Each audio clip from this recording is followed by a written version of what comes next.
They say that the worst thing you might hear when confessing love is the word no, but Lady Mary Wortley Montagu here raised the ceiling of rejection to a completely new level. Hysterical laughter. This painting by the artist William Powell Frith captures that catastrophic moment that broke the heart of one of the greatest poets of England in the 18th century, and in it, love immediately turned into a historical enmity. The man sitting here is Alexander Pope.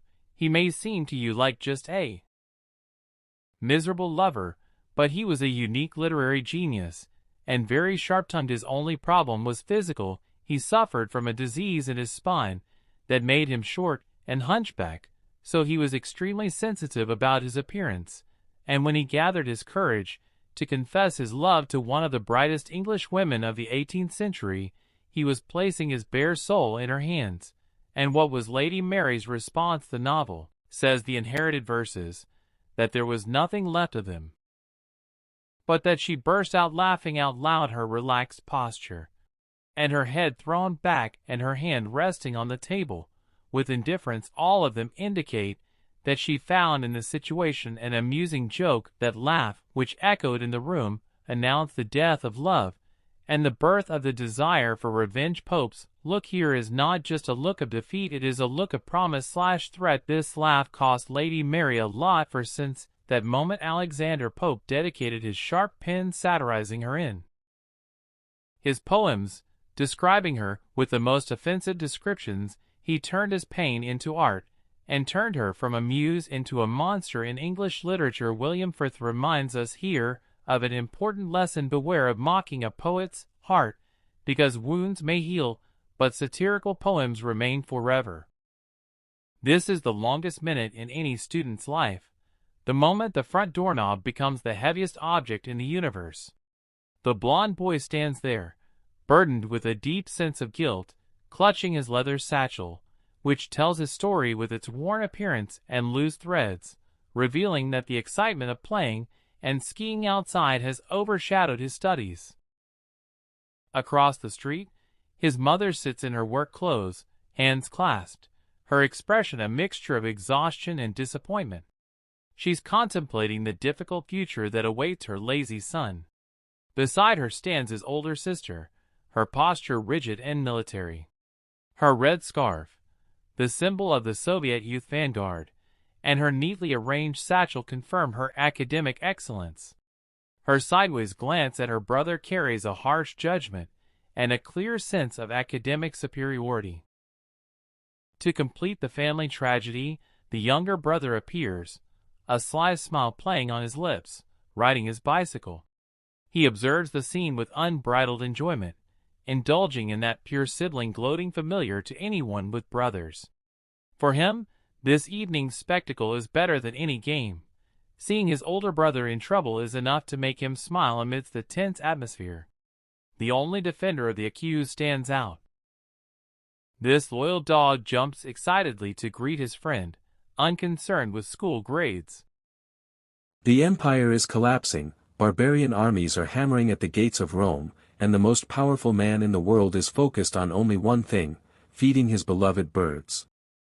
It is the year 410, and this man sitting calmly in luxurious robes is the Roman Emperor Honorius. While chaos devours the Roman Empire around him, his eyes remain fixed downward, completely disconnected from the disaster unfolding outside the palace walls.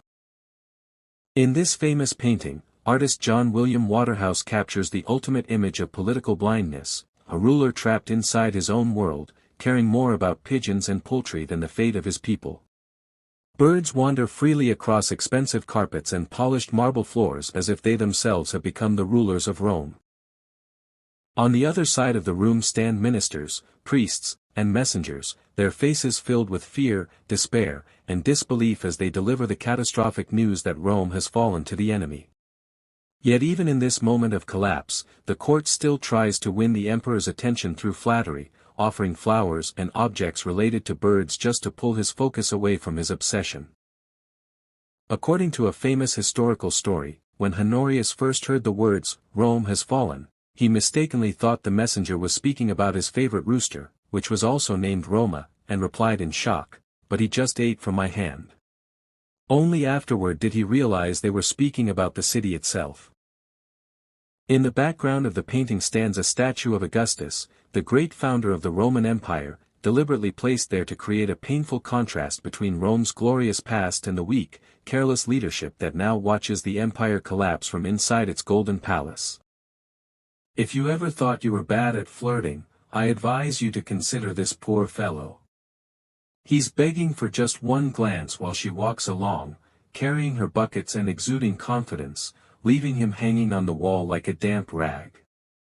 Eugène de Blaas gives us a harsh lesson in the dynamics of relationships.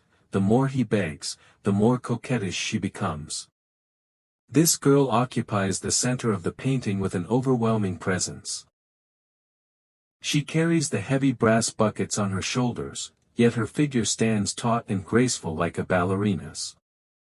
Look at that sideways glance and the suppressed smile, she's fully aware of her effect on him.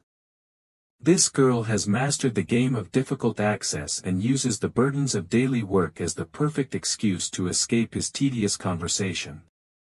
The hot Romeo stands in a supplicant pose, leaning his body over the stone wall, extending his hand in a theatrical gesture seeking attention. His red hat and open shirt reflect his attempt to appear charmingly in love, but his facial expressions betray the desperation of his position. Behind this dramatic scene, the three girls are positioned at the well, representing the live audience of this play. They observe the situation with smiles. A wide-eyed curiosity dissects every movement and every word. Their presence adds social pressure on the poor lover, ensuring that any mistake he makes will become the talk of the entire neighborhood. Before sunset, Eugène de Blaas excels at transforming Venice's backyards into an operatic stage. The colors here are vibrant, the gleaming copper buckets contrast with the old brick walls, and the bright costumes of the girls harmonize with the pale stone floor.